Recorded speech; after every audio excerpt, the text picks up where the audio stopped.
తిరుమల ఘాట్ని జీప్లో ఎక్కితే ఎక్స్పీరియన్స్ ఎలాగుంటుందో ఇప్పుడైతే మన వీడియోలో అయితే నేను చూపించబోతున్నాను. అలాగే ఈ వీడియో ఎండ్ అయ్యే లోపల కొండపైన ఉన్నటువంటి శ్రీవారి పాదాలని కూడా మన వీడియోలో అయితే నేను చూపిస్తాను. అలిపిరి చెక్ పోస్ట్ లో చెకింగ్ తర్వాత మన జర్నీని అయితే స్టార్ట్ చేశాము. ఈసారి తిరుమలకి బస్సులో వెళ్ళైతే బోర్ కొట్టేసింది. ఈసారి మాత్రం జీప్ లో వెళ్తే ఎక్స్పీరియన్స్ ఎలాగుంటుంది అనేది ఒకసారి చూద్దాం అనుకుని జీప్ అయితే ఎక్కాను. 100 రూపీస్ అయితే అన్న మన దగ్గర ఛార్జ్ చేశారు. ఈ ఘాట్ రోడ్ ని డ్రైవ్ చేయాలంటే చాలా ఎక్స్పీరియన్స్ అయితే ఉండాలి. ఈ రూట్ లో అన్న వాళ్ళు బాగా తిరిగి అలవాటు కాబట్టి ఆ అన్న అయితే చాలా ఈజీగా డ్రైవ్ చేస్తున్నారు. అన్ని వెహికల్ ని ఓవర్టేక్ చేసుకొని వెళ్ళిపోతున్నారు. తిరుమల ఘాట్ లో ట్రాఫిక్ అయితే మామూలుగా లేదు అసలు. నేషనల్ హైవేస్ మీద ట్రాఫిక్ ఎలాగుంటుందో ఆ రేంజ్ లో అయితే ఉంది. ఈసారి బస్ లో వెళ్తే నాకైతే ఏమనిపించలేదు, కానీ ఈసారి జీప్ లో వెళ్తే ఒక డిఫరెంట్ ఎక్స్పీరియన్స్ అయితే వచ్చింది. కొండపైకి వెళ్తున్నటువంటి జీప్ డ్రైవ్ చేస్తున్నటువంటి ఆ అన్న డ్రైవింగ్ యాటిట్యూడ్ అయితే సూపర్. అసలు జీప్ జర్నీని ఎంజాయ్ చేస్తూ మరోవైపు తిరుమల ఘాట్ యొక్క నేచర్ ని అయితే చాలా బాగా ఎంజాయ్ చేస్తూ మన జర్నీ అయితే ముందుకెళ్ళింది. చూస్తుండగానే ఒక 30 to 40 మినిట్స్ లోనే తిరుమల కొండ అయితే మనం చేరిపోయాము. ఈ జీప్ జర్నీ ఎక్స్పీరియన్స్ అయితే నాకైతే లైఫ్ టైం గుర్తుండిపోతుంది. తిరుమల కొండ పైన ఒక ప్లేస్ నుండి మరొక ప్లేస్ కి అయితే వెళ్ళడానికి ఫ్రీ బస్ సర్వీస్ అయితే ఉంటుంది. ఈ ఫ్రీ బస్సుల్ని ఎలా ఎక్కాలంటే కొండపైన అయితే ఈ బస్సులు ఆగడానికి ఫ్రీ బస్ స్టాప్స్ అయితే ఉంటాయి. ఆ బస్ స్టాప్ దగ్గర ఈ బస్సులు అయితే వచ్చి ఆగేంత వరకు మనం అయితే వెయిట్ చేయాలి. ఫ్రీ బస్సుల్లో క్రౌడ్ అయితే మామూలుగా ఉండదు. సీట్ దొరుకుతుంది, కూర్చొని పోదామని అయితే ఆశపడకండి. ఫ్రీ బస్సుల్లో ట్రావెల్ చేయడానికి నిలబడడానికి ప్లేస్ దొరకడమే చాలా గొప్ప విషయం. బస్సెస్ లో డ్రైవర్ తో పాటు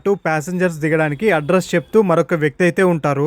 ఈ ఫ్రీ బస్సులు తిరిగే రూట్ మ్యాప్ ని ఐడెంటిఫై చేయడానికి ఫ్రీ బస్ స్టాప్స్ పక్కనే ఏబిసి అనే ఒక రూట్ మ్యాప్ అయితే ఉంటుంది. రూట్ మ్యాప్ ని చూసి మనం వెళ్లాల్సిన బస్ అయితే మనమే క్యాచ్ చేయాలి. ఫ్రీ బస్సులు నడిపే టెంపుల్ అయితే తిరుమల కాకుండా ఆల్ ఓవర్ ఇండియాలో మరి ఎక్కడున్నాయో ఒక్కసారి మీకు తెలిస్తే కామెంట్ అయితే చేయండి. తెలిసినంత వరకు అయితే ఇండియాలో ఏ టెంపుల్ లో కూడా ఫ్రీ బస్ సర్వీస్ అయితే నడపడం లేదు. తిరుమలలో ఉన్న శ్రీవారి పాదాలను అయితే ఇప్పుడైతే మనం వెళ్లి చూసి దర్శించుకోబోతున్నాము. తిరుమల నుండి శ్రీవారి పాదాలని దర్శించడానికి మనమైతే వెళ్తున్నాము జీప్ లో. ఈ జీప్ కి అయితే మనమైతే 200 రూపీస్ అయితే ప్యాకేజ్ మాట్లాడుకున్నాము. షేరింగ్ లో 7 ప్లేసెస్ అయితే మనకు చూపిస్తారు. వారి పాదాలు చూడడానికి వెళ్లేటువంటి రూట్ అయితే చాలా డీప్ ఫారెస్ట్ లో అయితే ఉంటుంది.